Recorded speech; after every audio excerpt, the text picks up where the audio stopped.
Boulevard podcast. As you can see, we got a special guest tonight. First and foremost, I want to give a shout out to my boy Big T, making a transition and work. He couldn't be with us tonight. Hopefully, he'll be back next week.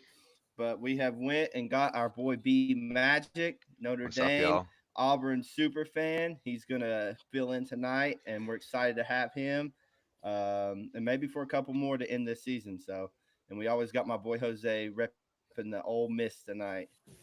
The Ole Miss, baby. So clean, so clean. Hey, they might just be the Brian's best got team in his the Notre country, Dame guys. on. They're scary. Yeah, yeah. Brian's got his Notre Dame on. And then I had to go basketball. I got my Gonzaga Bulldogs Them on. Zags? So let's go. My Zags, baby. Best team in the country. I don't care what anyone says. But anyways, we're going to start doing a little bit of recap from last week. We'll break down some games for this week, a little bit of college ball, give some bets out, and have some fun tonight. So first, I'm kind of going to start off with we'll start off with Heisman real quick, just kind of break down into that. Looks like Travis Hunter's hit the minus 350 mark, and Ashton Genty's plus 390. You guys have anything to say about that? Anything you think? Is it Travis Hunter's to win at this point? I mean, I think it's Travis Hunter's to lose. Honestly, I think it's if he Yeah. stays healthy and just keeps putting the snaps and the spectacular plays together that he's doing. I don't think there's any way he does lose it. I mean, it's pretty Does simple. does does Colorado's success hit is Travis Hunter's Heisman hopes dependent on whether or not Colorado wins out? Like, let's say they lose this week to Kansas, they don't make the Big 12 championship game. Does that not matter? Like, is it his, irregardless if they win or lose? I mean, if they lose out, I think the odds probably narrow, and you might see Genty kind of vault back into a conversation. But I think if Colorado continues to play the way they have recently, and he just continues to put up the crazy stat count that he is, the snap counts that he is, it's just I don't see a way that the voters don't give it to him. But Yeah, I in, mean, in a year where there's not like one runaway winner, I, yeah, I feel like Yeah. it feels right to give it to a defensive player or a player that plays both ways. Something you haven't seen in a while. I'm not saying these floaters are influenced by other sports, but like Shohei is taking baseball by storm, right? He's a two-way player. yeah, So I could very easily see a voter saying, you know what, let's bring that hype, let's bring that enthusiasm to our sport, to football. Let's reward someone for playing both sides of the ball. And, I think it's fair to say he's not putting up the greatest stats in terms of like in comparison to other corners or other receivers, but the fact he's doing it both ways, it has to add some value, a lot of value to who he is as a player and where he stands in the Heisman rankings. I think him being that big of a favorite is fine. Um, Personally, if you're asking me for a long shot type bet here, I was taking a look at the Heisman odds this morning. The only name that struck out, there were two names that stuck out to me, and I mhm, want to hear you guys' thoughts on it. First one was Dylan Gabriel at 40-1, because Oregon's the number one team in the country, and he plays quarterback, and they still have another big game on their schedule, right? They're going to play the Big Ten championship game. Let's say they play Ohio State, he shows out again. I mean, he hasn't put up the stats that a stereotypical Heisman quarterback would put up at this point. But I'm just saying, like, for the value, I feel like it might be worth a few pennies, just given the fact he plays in the number one team in the country, and he's going to have an opportunity to showcase his skills against another top team in the country, and presumably Ohio State, right? So that was one that caught my eye. The other one that caught my attention, I want to hear your guys' thoughts, especially you, Brian, was at 100-1, Bryson Daly, quarterback from Army. Because if Army wins this week, right, against Notre Dame, I mean, Army is all but guaranteed a spot in uh, the playoffs. And right. not only would it be an amazing story, an amazing narrative, but he's had a fantastic season. Like, if you look at the stats he's put up, he has been phenomenal. So it wouldn't be out of the realm of possibility if Army were to win this week, go undefeated, make the CFP, and they reward a player, from a naval academy, a service academy, um, by giving him the Heisman. When again, there is no clear-cut Heisman favorite this year. Just two names that I wanted to throw out there. Again, very big long shots, but I agree. Hunter should be the favorite at the current moment. But if you want to get fun with it and want to just throw some pennies around, those are two names that I would look at potentially. Mhm. I mean, Bryson I'll Daly. just say real quick, yeah. I'll Go just say ahead. real quick, if I was gonna take a quarterback, it'd be Gabriel. I agree. You know, The mm-hmm. the their offense and the team he plays on and what they're expected to do in the playoffs and everything in the Big Ten title game, he's definitely going to make a jump in odds for sure. Oh, Go ahead, Brian. absolutely. I mean, his quality of play has been excellent this year. I mean, we may have called him a check down merchant at some points throughout the season, but I mean, he's shown an ability to Hmm. lead that offense. And again, they're undefeated. So I mean, you do have to keep him, in the conversation, especially, if he does win another big game, say against an Ohio State in the conference title game. Now, Bryson Daly, I mean, he's exciting to look at too. I mean, the man's run for, I actually have the page pulled up right here, 1,062.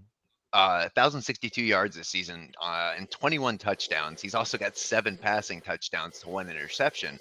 I mean, the dude has been nothing short of electric for this Army offense. So, I mean, if they do beat my Irish this weekend, then that's a big if. We'll get to that later as well. Um, I think he does need to be considered, or at least very well just get the invite to New York, just out of respect. Because, I mean, it's one hell of a season this Army team has put together. I agree. And to go back to your Dylan Gabriel point real quick, I fully admit, yet at the time I called him a check down merchant. That's what he was. Like that's what he was doing. So I don't feel bad about calling him that. I will give him a lot of credit. He's improved his game immensely, developed. right? He's developed immensely this season. So credit to Dan Lanning, credit to the offensive coordinator over there. But at that time I thought there's no way, like this guy's just not pushing the ball downfield.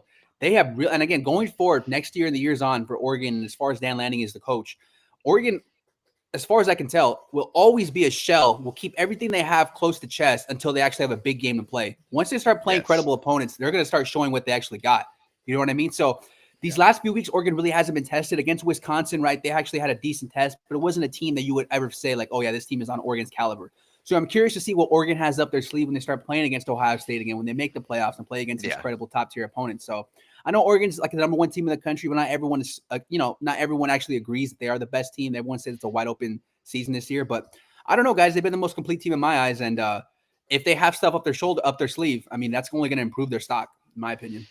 So yeah, I agree with you there. I mean, they've pretty much held everything like close to the vest outside of the big game, and I think they may have, kind of overlooked Wisconsin a little bit, but they did what they had to do to win that game. They came back down 13-6 to start the 4th at Camp Randall, like after jump around, after that crowd is just absolutely losing its mind, and you come back and you pulled that game off. You obviously were the better team, and they continue to prove they're the number 1 team in the country. Mm-hmm.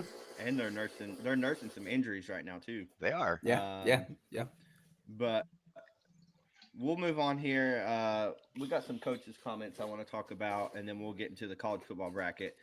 Something that Jose and I we've mentioned and we've talked about, especially Jose. But Lane Kiffin has revealed some coaches don't want to play in the SEC championship game due to the college football playoff. I've talked to other coaches. This is what Lane Kiffin has said. I've talked to other coaches. The reward to get a bye versus the risk to get knocked out completely, it's a huge risk to take. And then I want to go to what Urban Meyer on Lane Kiffin revealing some coaches don't want to play in the championship game. Urban Meyer has this to say: you hope you don't go to the championship game. You get up in the morning as you're driving to work and you say, boy, I hope we don't win the SEC championship. I mean, that just makes no sense to me. So which ways are you guys leaning here? Are you leaning with Lane Kiffin? Or are you leaning with Urban Meyer? What do you kind of take from this? I mean, the way they frame the argument, Lane Kiffin, he's making it seem like getting to the SEC championship has no upside. There's upside. You win the championship game, you're probably gonna get a first round bye. Like there is some upside there. Mm-hmm. It's not like if you get to the game and win it, nothing good comes out of it. You can get a first round bye, which is obviously pretty massive. You know what I mean? The question is, how much does a first round bye, is that worth the risk of not making the playoff at all? And that's where I think a lot of coaches are going to draw the line. Me personally, if I knew my team was pretty much going to make the playoff, if I didn't have to play a championship game, but I could potentially get a bye, I would just take the playoff. Just get me in the tournament and let me see what happens. You know what I mean? I don't know if that's what you guys think. I don't know if that's what the majority of people think. Me personally, I would rather get in the playoff for sure and play a first round game than potentially miss it, but have the opportunity to get a first round bye. So I'm on the Lane Kiffin side. I agree. We talked about it all season. How much of these coaches actually want to make the SEC championship game? How many of them want to make the Big Ten championship game? Because a team like Penn State, you finish with 1 loss, you're in. You got to play the Big Ten championship game against Oregon. You lose that game, you might be out. So it goes to other. It's not just the SEC; it's every conference, right? So personally, I would side with the Lane Kiffin side. I see where Urban Meyer is saying, and I'm not saying there's no upside of playing in the SEC championship game, but overall, I think the risk doesn't outweigh the reward in this in this scenario. I think the SEC the SEC is a very particular conference as well, right? You got 6 teams right now that can get in. 6 teams trying to get in. A lot of them with 2 losses, and that third loss would knock you out. So I get what Lane Kiffin's saying, and it does make sense. I wholeheartedly agree with him. Yeah, I completely understand the Lane Kiffin situation as well. And to add on top of that, playing that extra game is risking injury for those players. Like if you already know that you're in the playoff, I mean, why play that extra game and potentially have a catastrophic season-ending injury that just makes you irrelevant in contention anyway, a la a Jordan Travis situation. Like you just lose your best player for the year. I mean, I get where he's coming from. Like if you're already in, just why? Why do you want to play the extra game?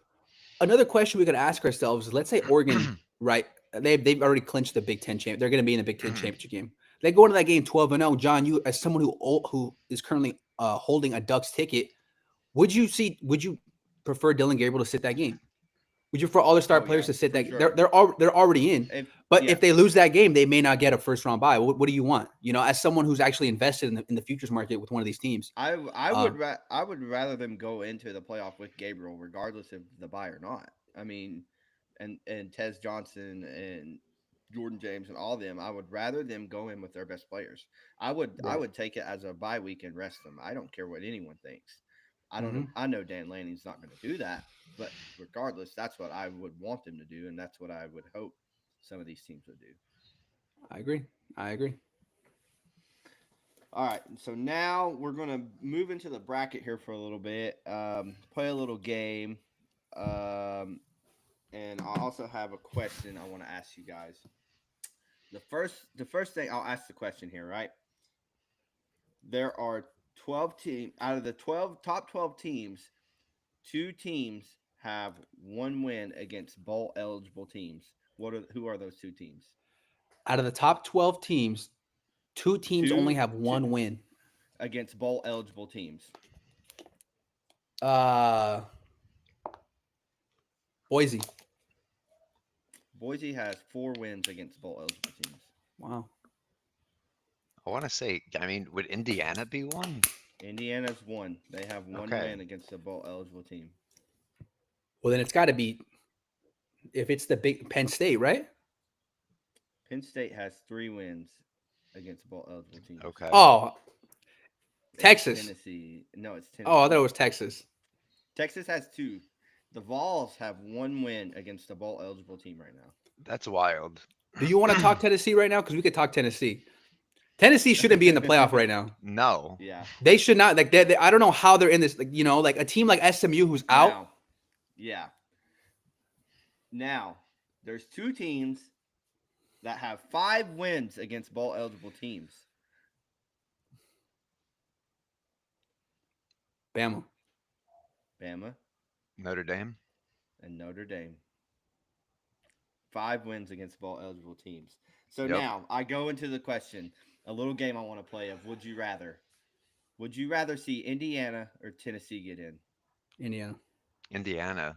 I mean, what they did is historic this year. You want to see them get rewarded for that. I mean, they played amazing well. Yeah. That's true. And I understand the argument of Indiana hasn't played anybody, and that's fair. But that, like, for example, they still have to play this Ohio State game. You ask me this question again next week, maybe it's a different answer if they get absolutely, you know, their shit handed to them. But like Tennessee, I've seen them play against like CFP caliber teams, right? I saw them play against Georgia and they lost. You know, I know they beat Alabama, which is the game they're hanging their hat on. But you got to put in perspective. That was the Alabama game where Jalen Milroe clearly wasn't 100%. They still struggled. That was a game that wasn't like they ran away with. It was a very back and forth game. It was in Knoxville. You know what I mean? Like this wasn't like a very convincing win as compared to, like, for example, Georgia beating Texas. That was a very convincing win. That was a statement win. They looked fantastic in that game, right? You know, so the wins these other, like Ohio State beating Penn State, you know, in Happy Valley, very convincing win. Ohio State was clearly the better team. You know what I mean? Tennessee doesn't have that win. In fact, you look, and they have that loss to Arkansas as well, which is going to sting. I just I don't see how Tennessee's in this bracket, to be honest with you. I don't think they're all that good. I actually backed them. I think John and I both did this past weekend against Georgia. No, I think it was just me. Um, Either way, I expected more out of this team. And Nico still isn't playing at the level we thought he would play. You know, Dylan Sampson looks fantastic, but that's all they really Yeah. have. And if you don't have a consistent passing game, and not to mention their secondary has not looked good these past few weeks. Carson Beck looked amazing against them. And if Carson Beck looks amazing against you, have some problems in the secondary.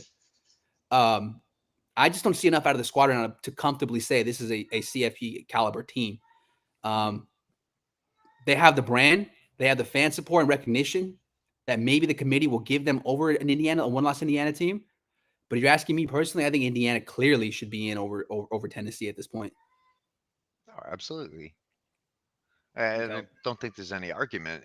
Just the way that Indiana, like, regardless of their schedule, they've dominated every team they've played. Like, they have Yeah. looked like the superior team. And if you're a quality elite team, that's what you're supposed to do, regardless of who you're playing. You're supposed to dominate your schedule, and they have. I just haven't seen the same out of Tennessee outside of that's their key. like 3 That- cupcake games to start the year. That's key because, yeah, I'm sure there's been many teams before that have had like these easy schedules, right? But Indiana actually looks really good. Like they passed the eye test, right? It's one thing to have an easy schedule, another thing to actually blow these teams out. You know, they're blowing out every team they face for the most part. So, Right. you know, that should be rewarded in my opinion. And then another one here I want to go into. Would you rather see let me pull it up here. Would you rather see Penn State or an A&M team that beats Texas? one-loss One Penn of the State? other makes it. Yeah, a one-loss Penn State or an A&M team that beats Texas. That's tough. I mean, Are I you, put A&M. but are you asking me which one I'd rather see or which one will make it? Which one do you think deserves to get in? Is what I'm asking you. Look, guys, Penn State's 11 like and 1 Penn State's wins or their schedule is not good. No. Like they have it. Like I get their best win is who, Illinois, I guess. Yeah. Yeah, Probably. and they're not supposed to be ranked either. I don't know how they keep getting ranked at this point. They're number 25 in the polls. So like, I mean, it's a ranked win, but yeah, I mean, that's a tough one, John. That's a really good question. Yeah, that's a tough Gun to my head, I think they would take Penn State. Yeah. But I mean, a 10-2 A&M that just beat Texas doesn't have to play the SEC title game, or 11-1 Penn State team because it would be Oregon and Ohio State, right? Because Ohio State has a tiebreaker over Penn State. you could say who else is A&M really beat, but that Texas win is a lot better than any win Penn State's gonna have. yeah, but I also think the A&M argument's going to be predicated on what Notre Dame does this weekend against Southern Cal, this upcoming week, because if Notre Dame doesn't win out, that loss looks really bad now, especially if they lose to Army. So, I mean, at that point, I would say, yeah, you put Penn State in because of resume, even though the resume is shit. But like, I don't know. It's just one loss. The one loss is gonna Yeah, is gonna exactly. carry them. Exactly. If you leave out a power like, you know, Indiana, you leave them out with one loss, that's gonna ruffle some feathers. You leave out a major brand like Penn State, Ohio State, you know, like these Michigan, for if they would have one loss, that's a different Right. story. You know what I mean? That's a completely different story. Mhm. I don't think you can leave them out with one loss. It'd be All right, robbery. last one I have for you guys here. Would you rather see, which is it's not really too hard, but would you rather see an Iowa State team that just won the Big 12 title? They get the auto bid. Uh-huh. Colorado. Would you still want to see Colorado get in? They would have 3 losses though. No, they wouldn't. I know No. they wouldn't get in, but would you want to see them in? Would I want to see them? Sure. I mean, I don't think we you all know, want to see them get in. I would just want to see them for- get in, you know, but they won't. It's impossible. They can't get in at that Yeah. point. Yeah, No, it's For they sure. have them at 16 now. So I mean, that third loss, Yeah. they'd be out in the top 20, maybe. Yeah. It'd be like 23, 24. All right, so we'll dig into the bracket here. We finally saw it happen, Jose. Boise jumps to that number 4 seed from the 12 to the 4 seed. And then that 12 seed is now the Big 12 champion in what is assumingly BYU at the moment. But anyways, you got Oregon at 1, Texas at 2, Miami at 3, Boise jumps to that 4 spot. Then you have, let's see, who do you got? You got Ohio State at 5, Penn State at 6, Indiana at 7, Notre Dame at 8, Alabama at 9, Ole Miss at 10, Georgia at 11, and BYU at 12. Anything you guys want to talk about, mention? Your first 2 teams out at the moment are SMU and Tennessee.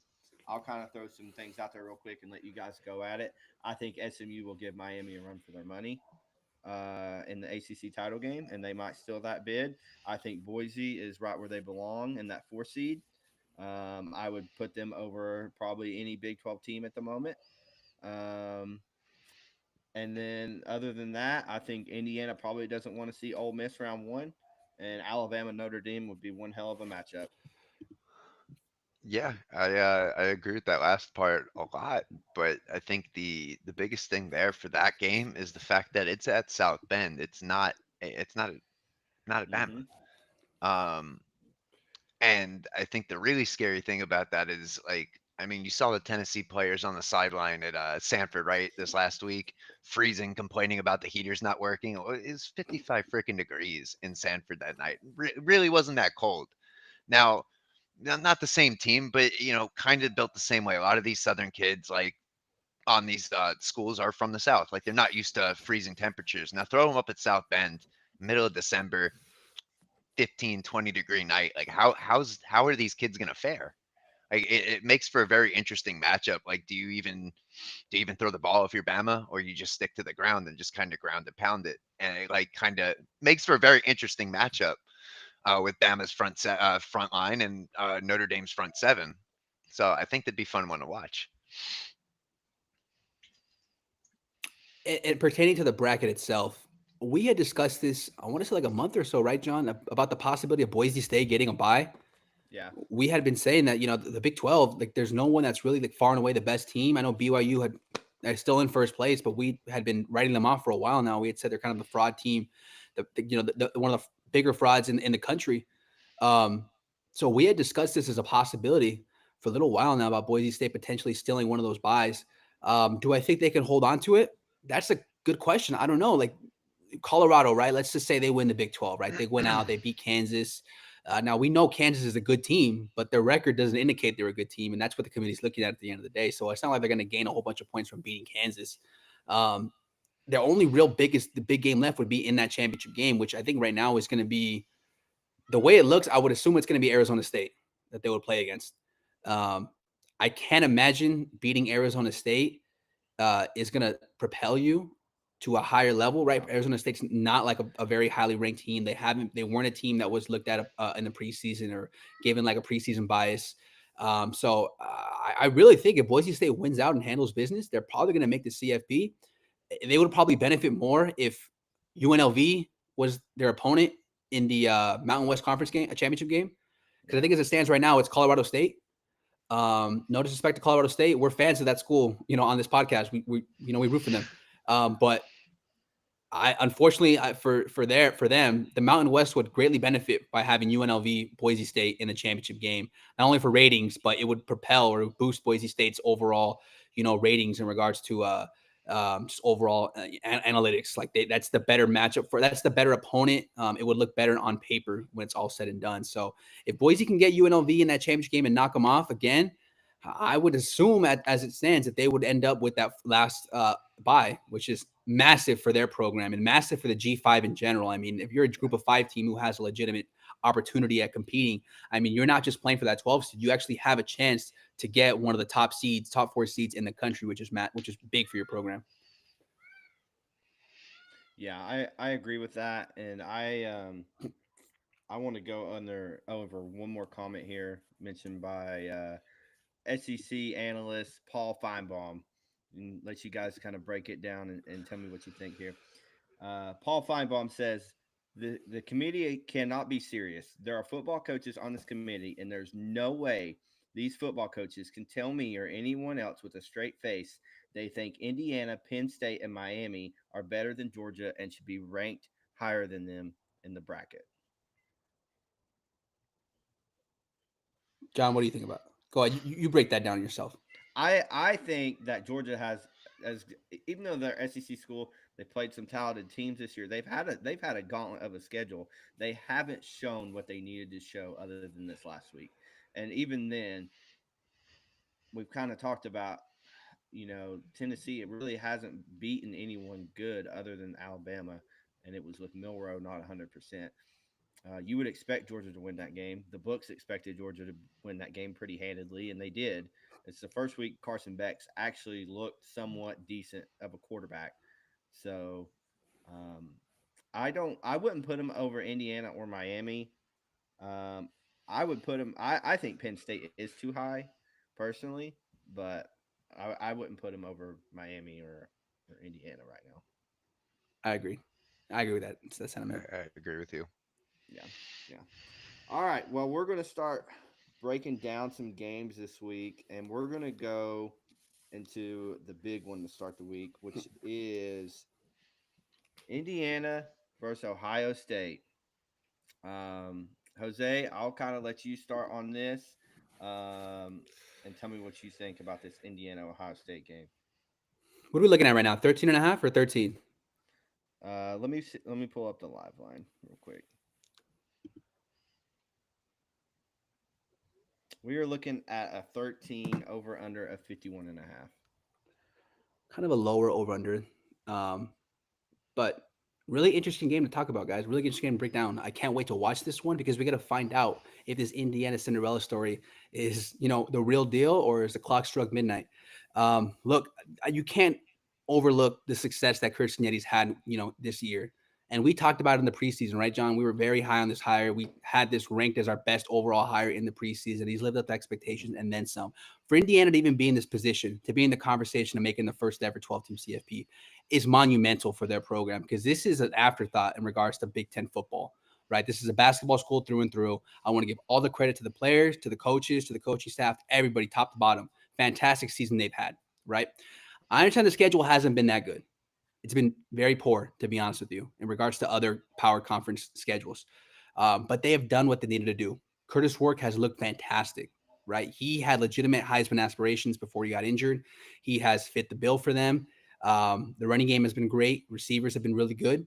All the transfers he's brought in, Cignetti, some of them from James Madison, a lot of them from James Madison, have all lived up to their hype. So you have to give credit to this Indiana team. But their best opponent, at least in regards to talent, was Michigan. And it's no coincidence that Michigan gave them the most trouble out of any team this year, right? Now, I understand it's very hard to blow every team out. Whether you're playing a bad team or a good team, at some point you're going to slip up. You're going to have a close game. And that's fair. That's a fair thing to say. But you can't hide the fact that during that game, if you watch that Indiana-Michigan game, Michigan's defensive line was pushing Indiana's offensive line back. Vice versa as well. Michigan's offensive line was getting a pretty good push on that Indiana defensive line. So these are, potential NFL draft picks on that Michigan defensive line. These guys are going to be playing on Sundays. They have a lot of talent in the trenches on both sides, not to mention the receivers that Ohio State's going to present in this game. I mean, if Michigan's defense, I'm not saying Ohio State's defensive line is as good as Michigan's. It is. I mean, it's not, but they still have talent that's going to play on Sundays next year going up against Indiana's offensive line. And that's where I just struggle to find where Indiana's going to be able to hide those problems, right? The receiving core that Ohio State's going to present would give any team in the country problems, right? You're talking about the elite defenses in the countries would have, trouble trying to stop Ohio State's offense, right? Indiana's defense has not been elite this year. It's been okay. It's been good, right? In spots, but there have been teams to give them trouble, right? They haven't faced a receiving corps like this all season. They probably won't the rest of the season unless they obviously make the playoff and probably play Ohio State again. This is the elite of the elite. This is the best of the best. There's levels to this, right? There's levels to this in any sport, right? You can look good against inferior competition. Once you actually step up and play against a really good team, this is where you find out who you truly are. The thing for Indiana is that a lot of their opponents they play this year haven't been all that good. So it's not like they can look and say, okay, we're going to build off these wins here. It's not like they played like an Illinois, who's a good, it's a good team, right? It's not a great team. It's a good team. They didn't play them this year. What I mean by that is they didn't play a team where they can use it as a stepping stone. Every team they played this year was pretty much the same. They were all just average teams, right? Now they're taking a massive step up in competition to play against Ohio State. I just don't see it, guys. 13 seems like a lot. To me, it seems kind of trappy. Like, you would be inclined to take Indiana here because you're getting so many points, top 5 team undefeated. But conventional wisdom, I've been doing this for a long time, right? We've seen these things happen before, John, especially in basketball, where teams, these lower level teams look really good. They play against a power conference team and they get smoked. I think it's Ohio State all the way, guys. As much as I want to take Indiana, as much as I want to back this team, I love the story they're presenting this season. I have to go Ohio State just based on the talent they have in the trenches and the receiving corps they have. So give me the Buckeyes minus 13. Massive game for Ryan Day. Because if Ohio State loses this game, Ryan Day, his ass is firmly on the hot seat, dude. So they kind of have to have this game. They got to have it with style. So, because think about it. If Ohio State plays Oregon in the Big Ten championship game, right, and they beat Oregon in that game, if they, let's say they win every other game in the season as well, and they beat the crap out of Indiana, also already beating Penn State and beating Oregon, they'll have a chance to get that number 1 overall seed. So they need to win this game. They need to win it by a lot. They still have a lot to play for. So give me the Buckeyes. B-Magic, you got anything to add to that?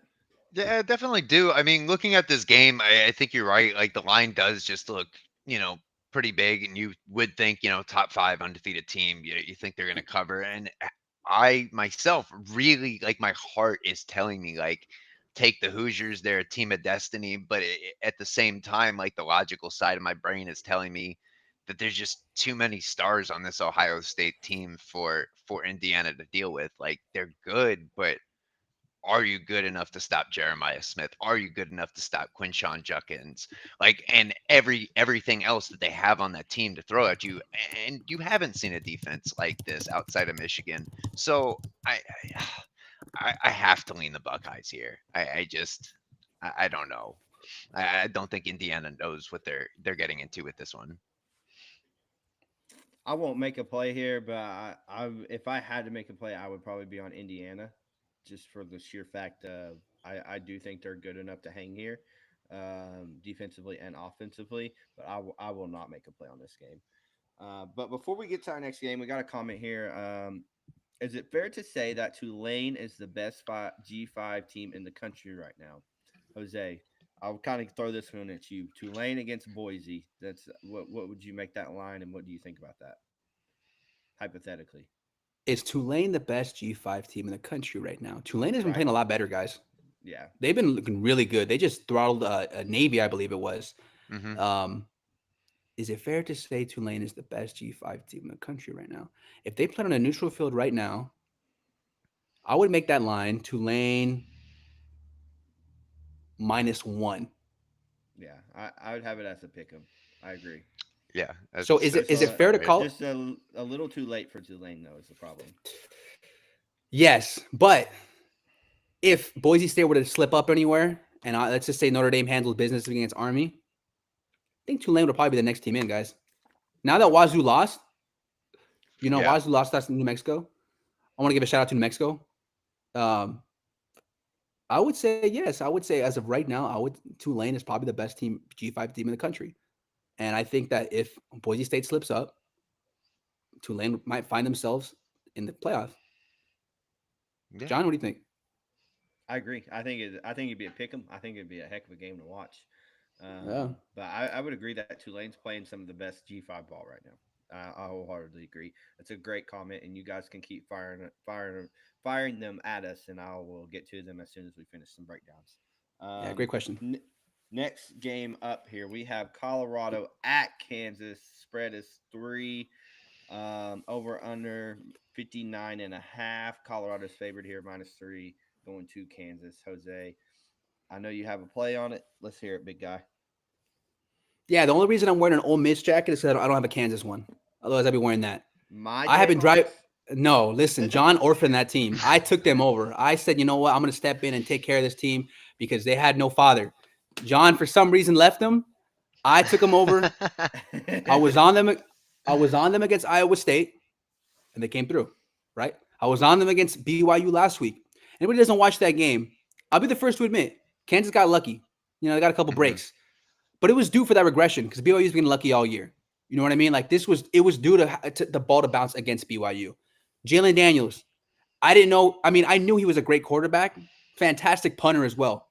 True dual threat player, right? Could That play play different. was insane. Very, very, very, very insane play. Devin Neal looks fantastic, right? Highshaw looks great back there. Now, the only question I have is the receiving corps because Grimm played great and so did Skinner, but Lawrence Arnold did get hurt. And I've been refreshing Twitter nonstop. I haven't seen any concrete reports whether or not he's going to play.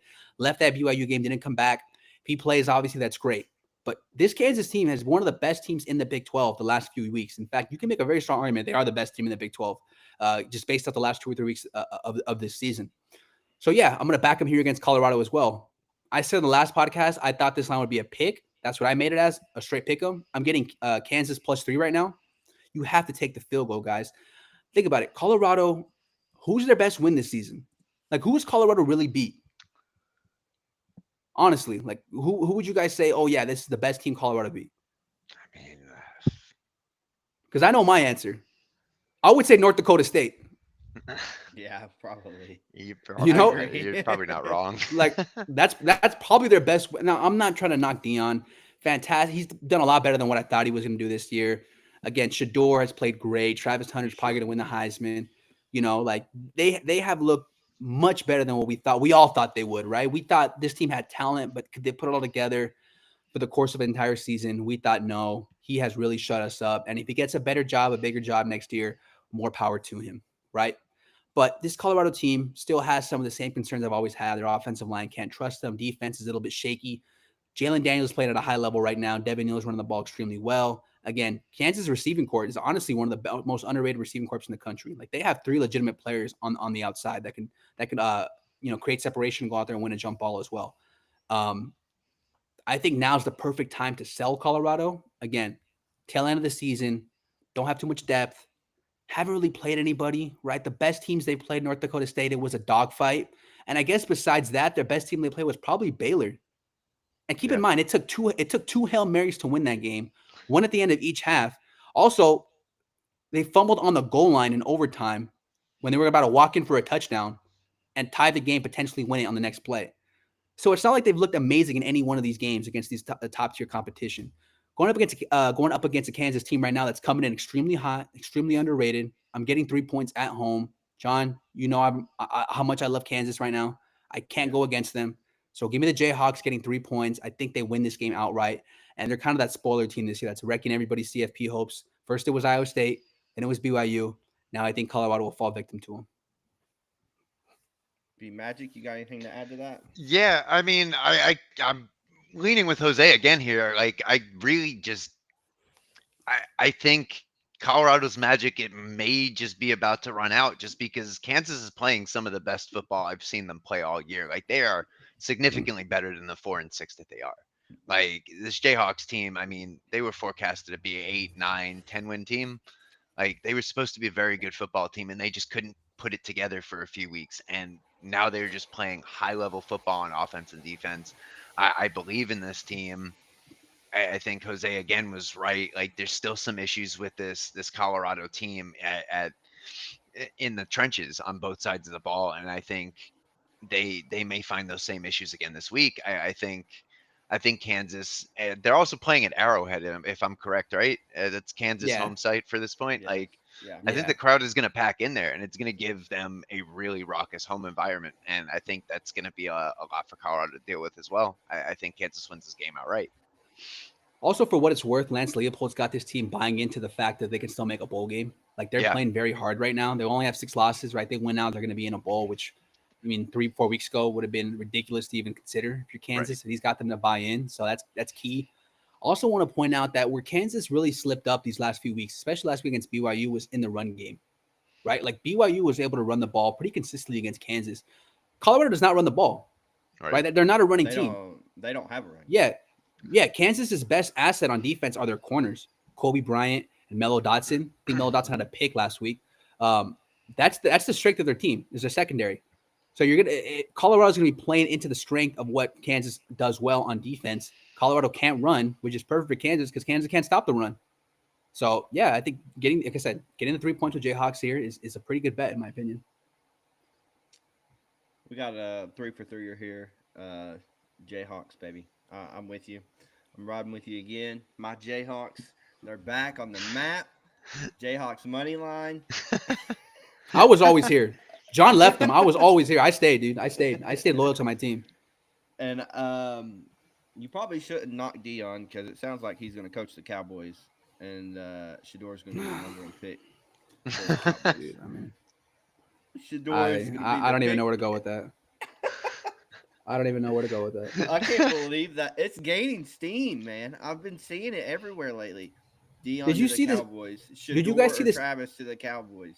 Did you guys see that steam today about Ray Lewis potentially taking over FAU? Yes, I did. Did you see that? I mean, Yeah. Dion, Colorado struck lightning in a bottle with Dion. Like Yeah. these ex NFL players becoming head coaches doesn't normally work out all too well, especially if they have like no real coaching experience. You don't believe me? Look at UAB with Trent Dilfer, because that team is awful. Yeah, they're terrible. You know what I mean? And so just because he played in the NFL, just because he's won a Super Bowl or whatever, doesn't mean he's a great coach. So any AD out there, just be wary that it doesn't always work out like Dion.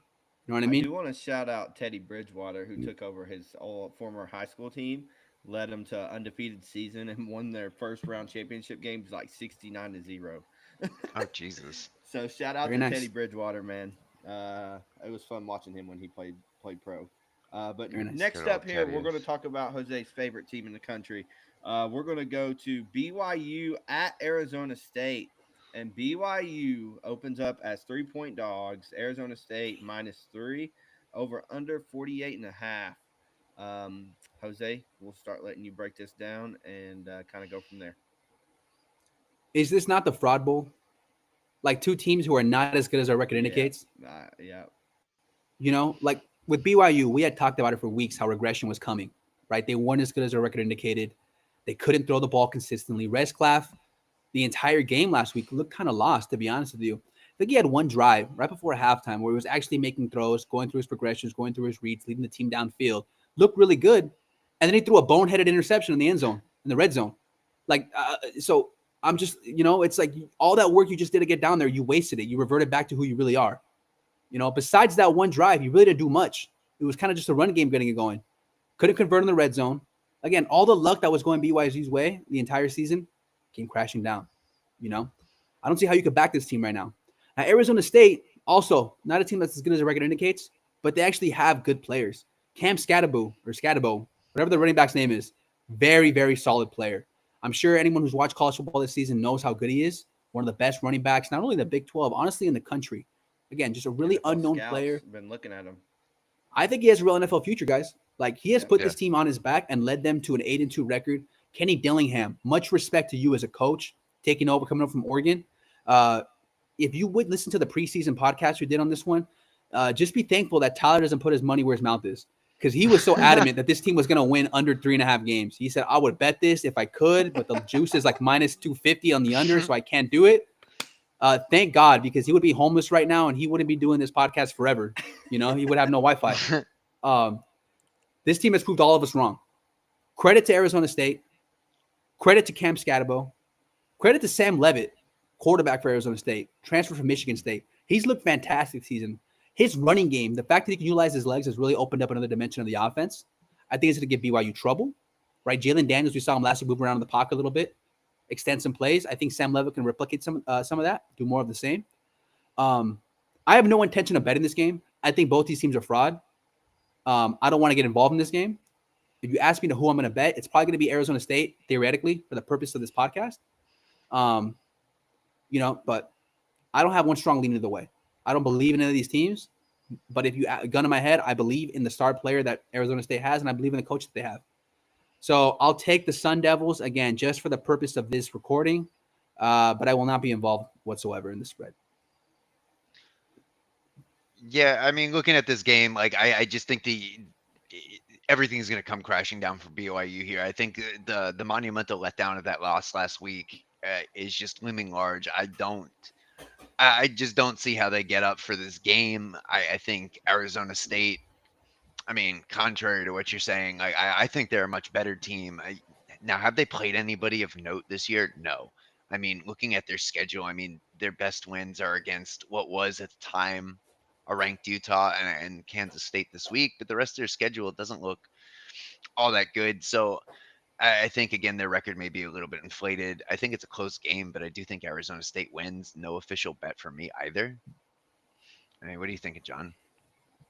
I think this is a game of great running backs here. Scatterboo and even BYU, they have some solid running backs. That's about it. The one thing here, I actually really do like Arizona State in this position. And I kind of want to point out to something here is a few weeks ago, Navy was on a high. They were scoring 1,000 points a game. They went in, they played Notre Dame, and they got their fucking ass beat, man. It was bad. And ever Yep. since then, Navy has not looked the same. They have nothing to play for at this point other than the Army Navy game. And they have lost multiple games since then. They've given up on their season. And I definitely see BYU giving up on their season after losing last week. I hope they don't. I hope they bring everything they got. But I get Navy vibes from this team after what happened to Navy when they played Notre Dame. So I like Arizona State in this position, especially being at home here. I think there's a good chance Arizona State might just blow this team out of the water. I think BYU might give up on their season at this point.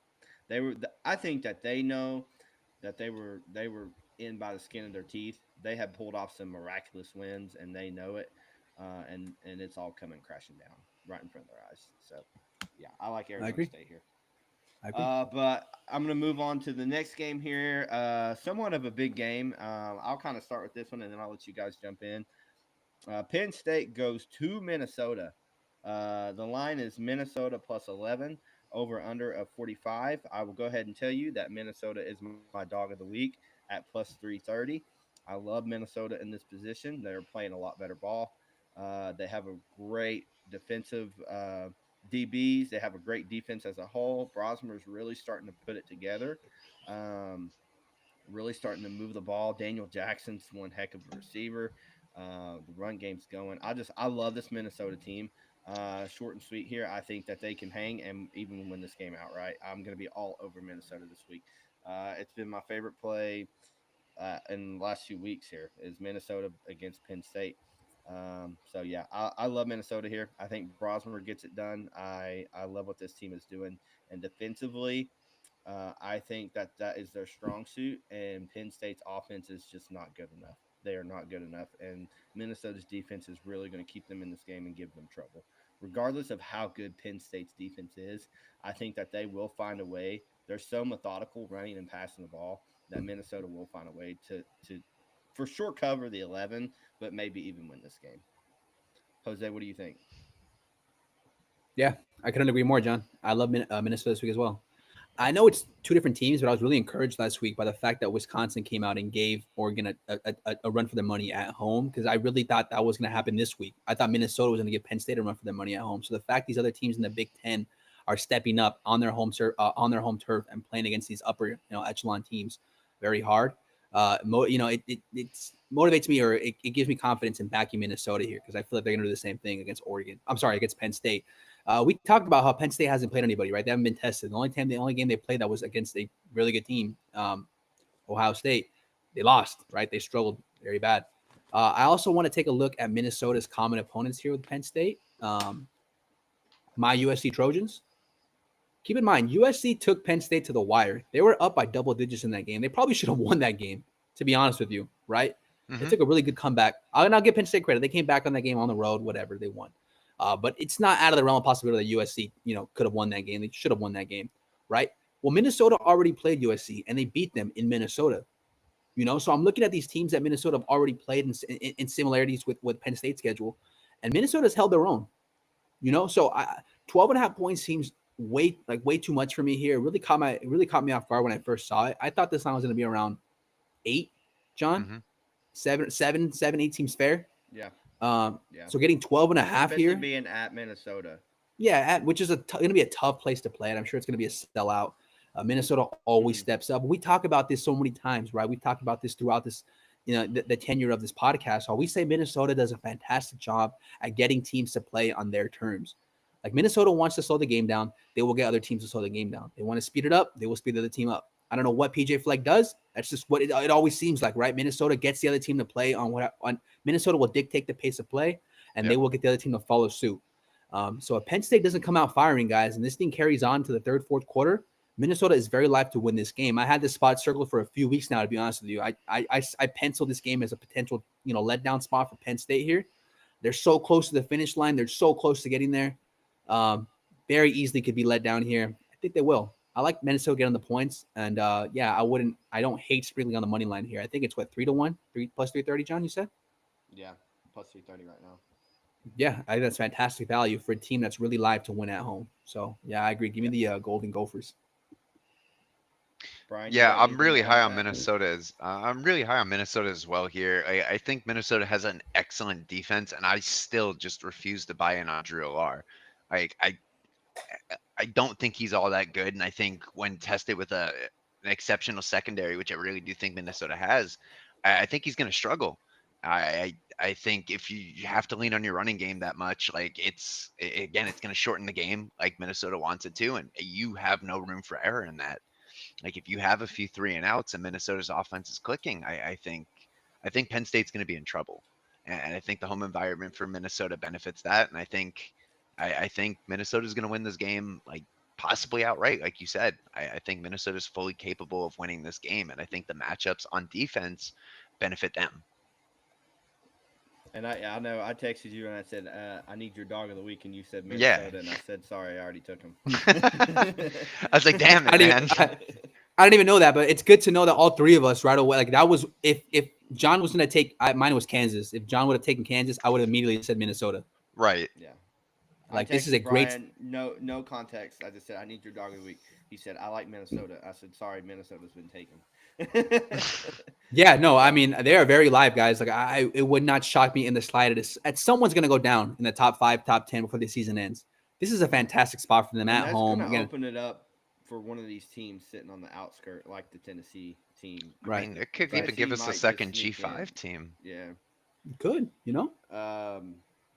Well, the last football game of the week we're going to cover, we'll let Brian kind of take the lead on this, is we got Army going to Notre Dame, spread of 14.5, over under of 44.5. Brian, we'll let you go ahead and take this one over and talk about your Notre Dame Fighting Irish playing Army. Look, man, I think last time you guys really had me on, it might really date back to that Northern Illinois game where I basically told y'all to fade my Irish until I say otherwise. And it's taken me quite a few weeks to get back on the train and say I think that we're actually a title contender. And going into this game, I think we need to continue to play that way. I think the way Army looked last week against a very porous North Texas defense, only being able to put up 14 points was really concerning to me. And over their last 2 games, they haven't broken 21 points. So my biggest worry for Army is can you move the ball against Notre Dame? And like logic's telling me no. Throughout all the injuries, throughout all the issues that this Notre Dame team has had throughout the season, they just continue to just play cohesive football on both sides. And I think Riley Leonard is honestly, he's figured it out. Yeah, sure, he doesn't have like gaudy passing stats. He has 12 touchdowns on the year. But after starting the season through 3 games having 0, the corner's been turned for him. He's able to read the deep pass. He's hitting the deep pass now, which was his biggest, I think, criticism going into this season. He was just unable to hit the deep ball consistently. And time after time, I'm seeing him hit these reads and make these reads, and they're looking great. He had one called back last week where he just hit an absolute freaking seed across the middle to Jaden Harrison, called back for holding. But like he's making these plays. I don't think this game is much of a game after the first quarter, maybe halftime. I think the size and the talent really is gonna float to the surface on this one. I think Army's a great team. I think they should be given their flowers for how great of a season they've played. But I think it's going to come back to the same situation where Navy hadn't played anybody with a pulse before they played us, and we have a pulse, very much have a pulse. I think it's going to be the same thing for Army. Like the caliber of competition is just night and day. We're playing at Yankee Stadium, and while it's a neutral site game, Notre Dame fans travel really, really well. So it's going to be a predominantly heavy Notre Dame crowd at Yankee Stadium. I think it's going to be loud. I think it's going to be raucous, and I just don't think Army's going to hang long. I give it, 35-7. 35-7 final score on this one. I think Notre Dame runs away with it. I want to point out real quick that North Texas probably could have won that game against Army, by the way. Yeah. If anybody watched that game, I mean, North Texas fumbled at the believe on the 1 yard line through a red zone interception as well. Yeah. So it is fair to say Army's been trending down, right? No, 100%. Like they just don't look like the same team that like kind of caught our attention in the first like 3 or 4 weeks of the season where we're like, whoa, Army's passing the ball effectively. Army's running for like crazy stupid yards and blowing people out by like 20, 30 points. Yeah. They're undefeated. And now it's just like they barely beat Air Force. You barely beat North Texas. And again, North Texas, looking at their numbers, are giving up, at least 28 points a game in most of their games. So like to only put up 14, that's just really concerning. It's got to be a really historic week, right? In terms of like, there's 2 undefeated teams aren't like this late in the season. Army and Indiana both 10-0, and they're both double-digit dogs. I can't Yeah. imagine that happens too often. You know what I mean? No. Yeah. So really, just goes to show what the books think when these perceived elite teams step up in competition, right? They still expect them to get blown out. Right. I agree with Brian here. The talent disparity is too much to overcome. Army, for what it's worth, has played against teams that perhaps are equal or slightly above talent level with them. But Notre Dame's a different animal, guys. You can't expect to run the same offense consistently and effectively against this front, this defense. They still have one of the better defenses in the country, if not, a top 5, top 10 defense. Obviously, Benjamin Morrison's been out for a while. He's a big loss, but they've learned how to recover, work without him. And against Army, it is fair to say still at this point, you don't need your best corners, your best secondary to play against them. Even though they are better than what they normally are, they're still not, one of the upper tier elite passing offenses in the country. I hate to sit here and say like, oh, well, because Navy got blown out, Army's going to get blown out too. I hate to sit here and say that, guys, but that's what my mind is telling me. Like it's so hard to differentiate these service academy teams from each other because they all run similar offenses. They all run similar styles. I love the Army story, much like the Indiana one. However, unlike Indiana, I think Army's story ends here. Indiana could lose and still make the CFP. In fact, I expect them to. Army's, time in the spotlight. It's over until we go to war again. So, yeah, I like Notre Dame here. Yeah, I couldn't agree more. I don't really want to do it. I was going to say I don't want to do it either. I don't want to compare the Navy Notre Dame game to this Army Notre Dame game, but I am. And I had Navy better than Army this year. I know they've kind of given up on their year, but I do have Navy as a somewhat better team than Army, and we saw kind of what happened to that game. So I fully expect that to happen again. I think Notre Dame runs away with this one personally. So. But now we're going to jump over to some college basketball. I got 3 games I'm going to break down, kind of get some info from any of you guys if you have anything you want to add. First game I want to kind of talk about is the San Francisco-Memphis game tomorrow night. One of my favorite games of the week. Memphis is undefeated.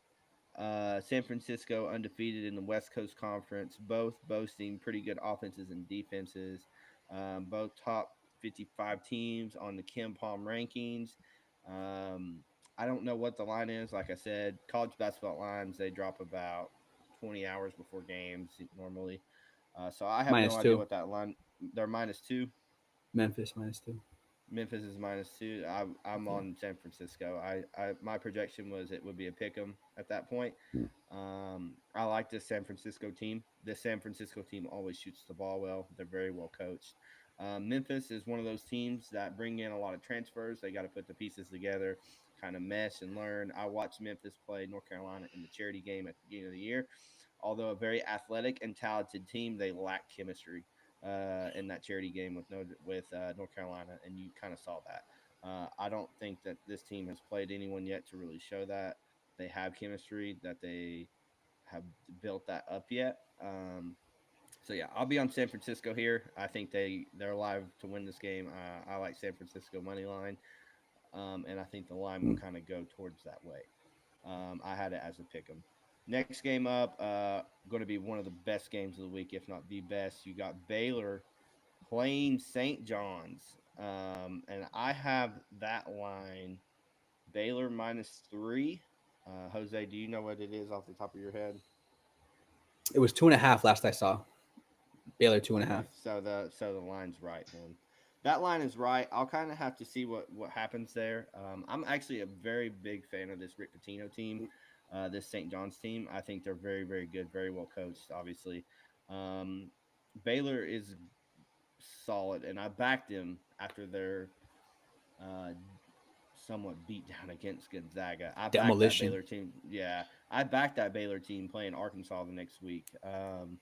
Because this Baylor team is good and they are talented and they have the guards: Jeremy Brooks, Langston Love, BJ Edgecombe, all very, very talented players. But the St. John's team plays tough. They're physical, and I Feisty. think that they could definitely give them some trouble here. So I like St. John's in this position. I want to see kind of what this line does.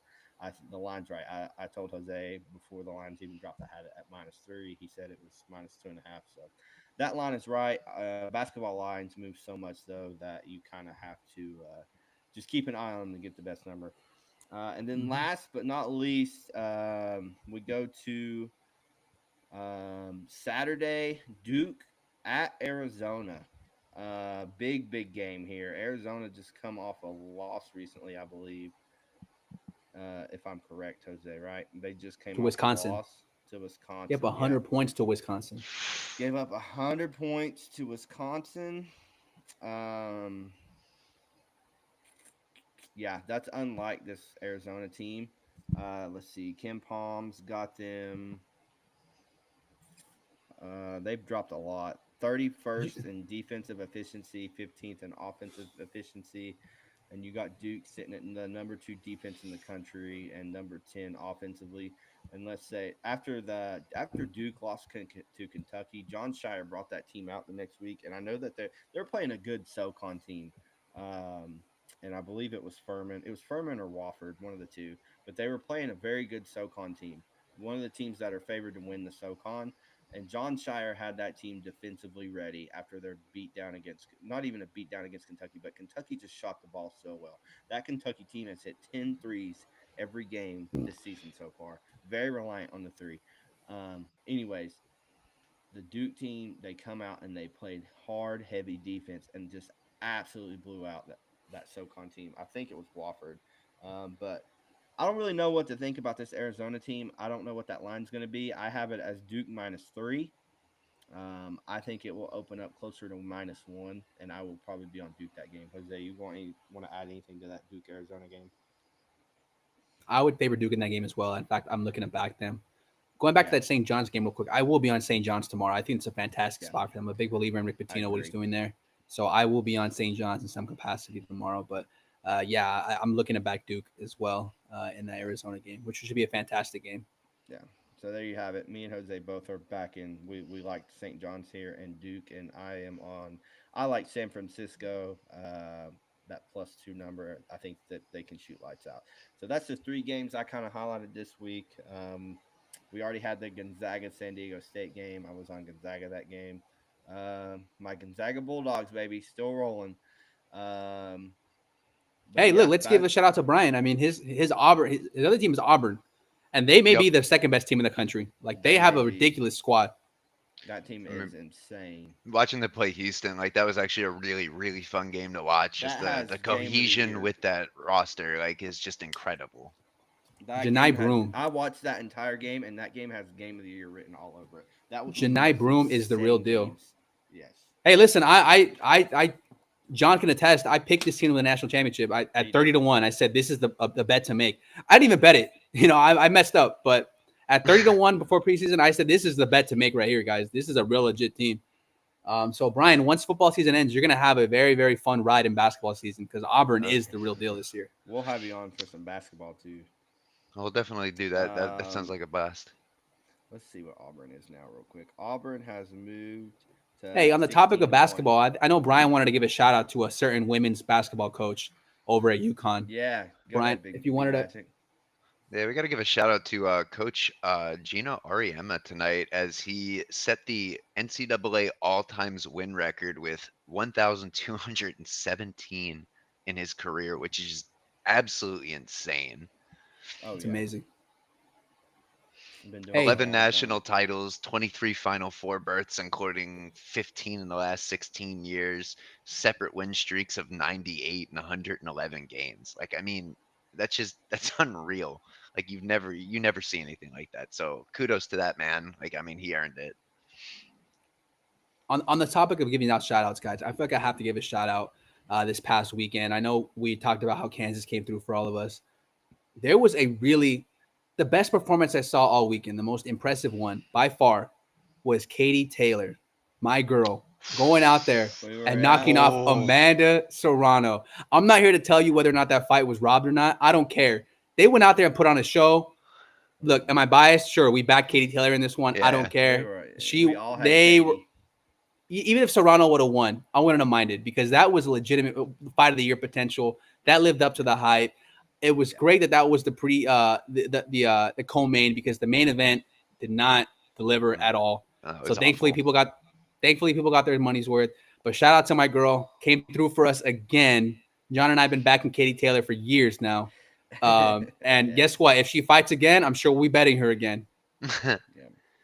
That fight was wild. Like, just the punches thrown was just like I've never seen like a fight like that in my life. Like that, just like you said, fight of the year implications. Like it was insane. It reminded me of like as a kid. I mean, this is a little bit before my time. Maybe Brian, when you were a kid, those Rock'em Sock'em Robots where you just like go to the center of the ring. Hell yeah, dude! And you press the button and they just throw. Yeah. Because that's what it seemed like. They were just standing right there and throwing blows. They weren't moving away from each other. They did not care. They were just going to the center of the ring and just throwing punches and that's what we want to see, right? We want to see that. So that's kind of what it reminded me of. And again, I'm so glad that obviously we won money on that fight, but just the fact we were able to watch that fight was a real treat. So shout out to Katie Taylor and Amanda Serrano too. Yeah, they were troopers. Yeah. And now we're gonna give out a few quick bets here and wrap this up. Our money line parlay of the week is Minnesota money line. That was my pick. Kansas money line, Jose's pick, and B Magic is on Northwestern playing Michigan. Brian, you want to elaborate on that real quick? 39-1. Yeah, I mean, I'm looking at this right now, and you're probably thinking, why the hell are you taking Northwestern going to the big house? I mean, I just don't think 10.5 is an appropriate spread right now, and here's why. Like, Michigan's lost 4 of their last 5 games, and in all of those contests, they've failed to produce 28 points. Like this offense, like you guys have talked about it a bunch on this podcast. Like they're inept, right? Like Northwestern's quarterback is the leading passer coming into this game, and he's only got 5 touchdown passes this year. But that's horrible. That's like that. Lausch, and I'm pretty sure he had one last week against Ohio State for their only score of the week.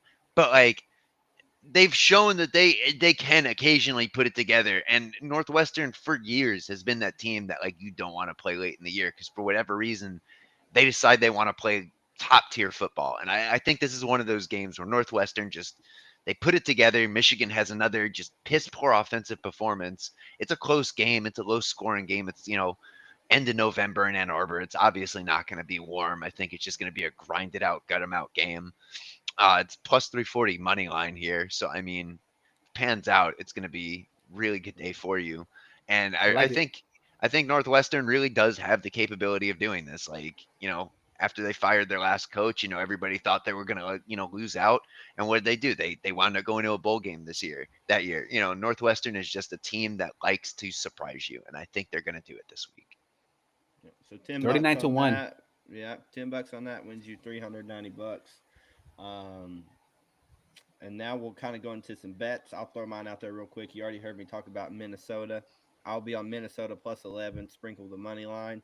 I will be on the Jayhawks with Jose in football. Then going over to basketball, I'm on San Francisco money line. I'll be on St. John's at some capacity, and I really do like Duke depending on the line. Jose, what is your bets this week? Same as yours for football, except I have one more. Kansas and Minnesota, I think, are fantastic bets. Also looking at backing Fresno State, the 7:30 night game, hosting Colorado State. Colorado State's second right now in the Mountain West. They're undefeated in the Mountain West, but they've played nobody. Like their schedule this year has been really, really bad in regards to their conference schedule. Fresno State, we highlighted them in the preseason, a team that I was high on. I still think they have potential. I think it's a great spot for them to get right in Colorado State to regress back to the mean. So I'll be back in Fresno State Saturday night, -3 against Colorado State to end my night. as far as basketball goes, you'll have to follow me on Action for that. I couldn't tell you days in advance, but I'm sure I'll be betting college basketball in some capacity. So yeah, that's what I got this week, guys. Brian, you got anything you want to add? Yeah, sorry for that. Yeah, honestly, I think I'd be betting the spread for Notre Dame. I think the 14.5 is a little too low. I don't think it's going to be that close. I also believe I'll put my money where my mouth is on this Northwestern game. I think I'll be putting some money down on that one, and I honestly think Minnesota is going to be the bet as well. I really just think this Minnesota team wins outright. I've just got this feeling. So I think those would be my 3 plays of the week. I like it. Just got to get me Good set up deal. on Action, boys. First off, I want to say thank you for joining us tonight, Brian. We might need Thank you you. next week too, depending Thank you guys for on having me. Tyler's situation. So maybe we'll have you on next week, and then definitely maybe have you for a fourth when we get to college football playoff time. All 4 of us hop in here and talk some ball. That'd be Kind of sick. break down the college football playoff. I do I, want to go ahead, Jose. I was gonna say I think we should plan to do a pre-show, guys, like before they actually release the rankings, and just give our predictions on who's gonna get in and who's not gonna get in, and then come back and do a review on who actually got in and give our thoughts on that, because I think that'd be a fun video, and it would give people an idea of which teams we're high on and which ones we're low on heading into bowl season and obviously playoff time. I agree with that. We can definitely do that. Get Brian in here with us. That'd be sick. And then real quick, I'm just gonna shout out Big T couldn't be with us tonight. We miss you. We love you, buddy. Hope to get you back soon. I'm gonna shout out my action. I want you guys can go follow me. I'm posting basketball every single day as soon as line drops. My actions: Jay Humphrey 25. Right now I'm 41 and 33. Riding 8 units. I'm 5-1 on 1 unit plus bets. So y'all follow me on action for college basketball bets. Been red hot, doing good this season. Hopefully to continue it. And then Jose, y'all go follow Jose on action. Jose 808. Absolutely been killing it in football this year. 33 and 20 plus 6.8 units. So go give him a follow for some football, some basketball bets. Me and him are always working together, trying to find the best lines. And our Hey, bets look, are on there pretty early before, as soon as line drops, me and him are usually posting bets. So yeah, go follow ahead, us on Jose. Reddit as well. I mean, our overall best play of the days on Reddit this year is 21 and 9. I'm not trying to toot our own horn here, but that's really fucking good. So we're giving out consistent winners on Reddit every We single are. weekend. You know, We are. I'm not trying to say we're the best. We're not, but we have over a 30 game sample size this season. We're giving you our absolute best bets of the week, and we're 21 and 9. And I would take that every single day of the week if I was looking to back somebody. So just go ahead and give us a follow on there. Again, we miss Tyler. Hope he's back next week. But thanks again, Brian, for jumping in. Really fun episode, guys. I love doing this. Season is winding down, so let's just enjoy football while we have it still. Obviously, college basketball is right here, so we can enjoy that once we transition over to football. But And I think it's fair to next week is going to be a fun one. We're going to give you our Thanksgiving Day football Yeah, parlay, baby. the Pilgrim Parlay. The Pilgrim Parlay. Yep. So make sure you follow us on Twitter. I'm sorry, on Action for that. We'll be putting that on there as well, on Reddit especially. But the Pilgrim Parlay, it's a yearly tradition that we all do. Our group of friends puts together a parlay, and we'll just make a bet and hope for the best. So we'll see who's going to shit in the apple pie that day and who kills the parlay. Whoever kills the parlay will be banished from the group chat for 24 hours. Oh, so man. we'll have our Pilgrim parlay next week. There's some banger football, some banger basketball. And again, those actions are Jose 808 and Jay Humphrey 25. You all go follow us. We're posting bets all the time, and we're constantly winning.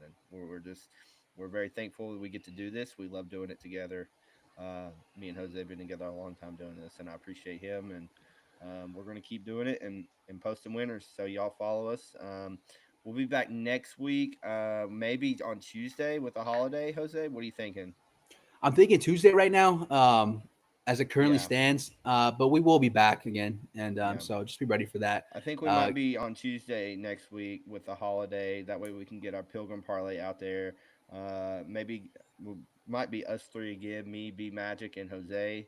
I know Tyler's really busy right now, so Hey, and expect to see us back, and we'll be posting a lot of plays next week. A lot of plays for Thanksgiving week. And given the fact that it is the Pilgrim Parlay, I mean, just be prepared for the first time all season. We'll be discussing some NFL. We might have to, just given the Yes. way it's going to break down. So, we're also very Jose's knowledgeable in NFL. Cowboys. Yeah, let's not talk about that. I mean, that's going to be the game that we make sure we eat and not watch TV. But Anyways, yeah. you'll be hearing NFL from us. So we discuss everything here. Yeah. But anyways, you guys give us a follow on Action. Again, we appreciate you, Brian. We'll be back next week, Tuesday night, live stream. A lot of games to cover, a lot of basketball, Pilgrim Parlay. It's going to be a fun week. We appreciate you guys for watching. Give us a follow. Peace out. We'll see you next week.